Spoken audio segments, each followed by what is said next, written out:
Good news. I fixed the security issue. This was a very humbling experience, to say the least. I learned a lot from this mistake in particular. It's very helpful, and it's a mistake that I hope happens to everyone learning how to code. Because, well, the magic is not in the mistake itself, it's in the type of mistake that I made. A mistake that could have been very easily avoided, and it led to me learning something that I will apply in all future projects. Last week, I said that I was fighting a security issue. I say fighting because I've been working on it for like an entire week and I wasn't able to solve it. It was an easy thing to do. That's the worst part. It was theoretically very easy, but it wouldn't work. I just couldn't get it to work, and I tried and I tried and I tried and I tried, and I looked somewhere, gave this error. So I looked it up, said do this to fix it. I did that, gave another error and another error and another error. The general idea behind what I was trying to do is pretty much explained on the last video, so I will not go over it too deeply. Basically, I wanted to access a database using a key. I did not want to leave that key on a public repository. I was hosting my page using GitHub Pages, and that only works on public repositories. So how did I fix that? Used a hosting service called Netlify that has environment variables that keep that token safe. Sounds very easy. Just use the environment variable to access the token, to access the database, get the information as usual, keep working. But I could not get that to work. I went to the Netlify tutorials. It said that I needed to have a serverless function to be able to use the environment variables. I couldn't just use them everywhere. So I started investigating what is a serverless function in Netlify.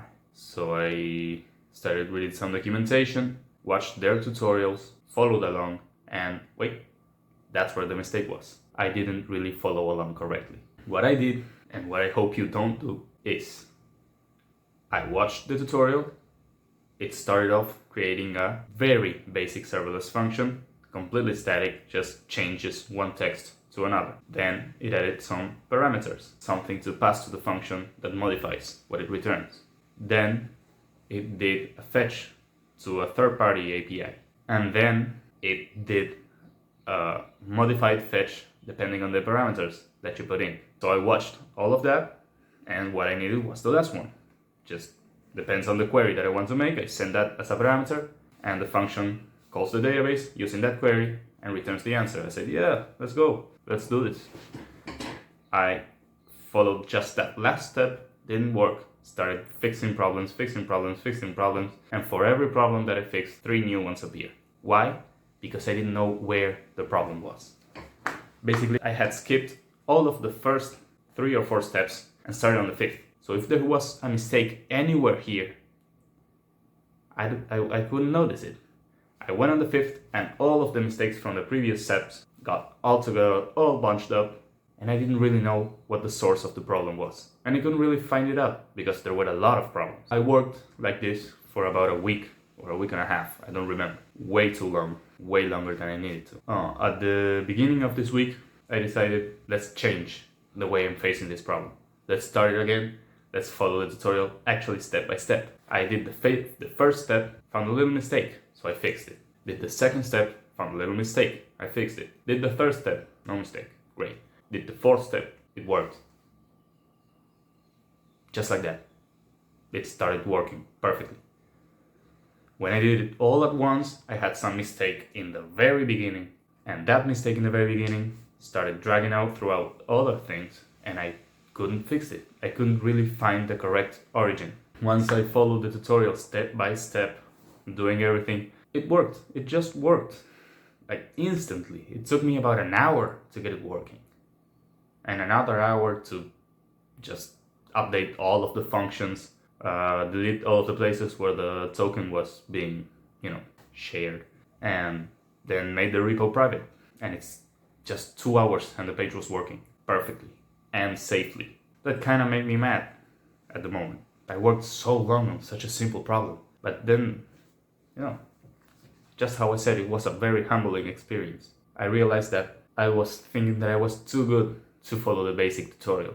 Like, oh, I got enough experience for this. I could just go over it, watch it, and just go to the harder part, go to the more complex part. That will surely work out. Don't do that.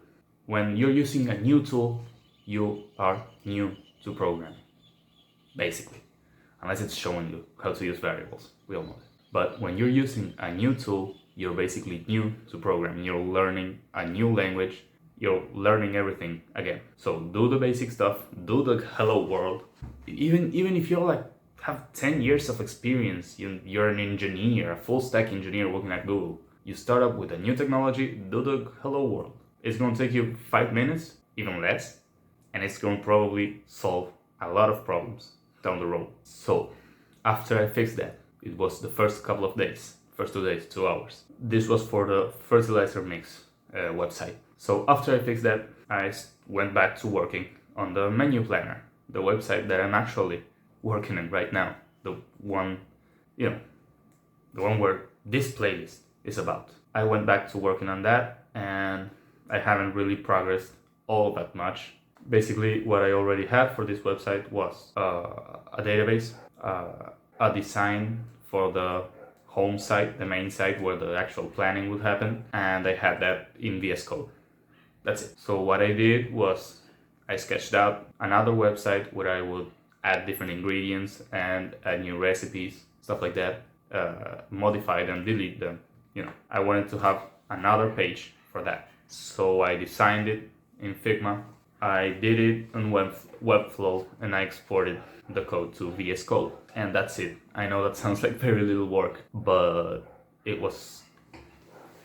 were a lot of changes, to say it some way. Originally, that's what the other page was going to do, but then I had to modify the first page, because now it doesn't only show the different recipes, but it also allows you to add more and add new ingredients as you're creating a new recipe. And the other page was left only for deleting recipes and deleting ingredients. So yeah, that's basically been it. This week will end early, probably on Thursday. Friday I might upload a video, because the next 2 weeks after that I won't be here. I'm going on a trip with my family. I'm going on some vacation, and I'm not going to work there. So yeah, for this part of the week, my objectives are the following. I want to create some static items, some static ingredients, and some static recipes, like 2 of each, let's say, just to see how it works, just to actually design them, put them into the page and see how they work, get them in actual code, and get their structure. So later I can populate these tables with the actual data from the database. That's it. That's my objective. I think it's not going to be as easy as it sounds, but we'll see. We'll see how I get to that. And if I finish that earlier than I think, then I'm going to start working on the connection to the actual database. I'm doing it safely through Netlify, not making the same mistake as last time. And yeah, that's all for today. That's all for this week. See you on Friday.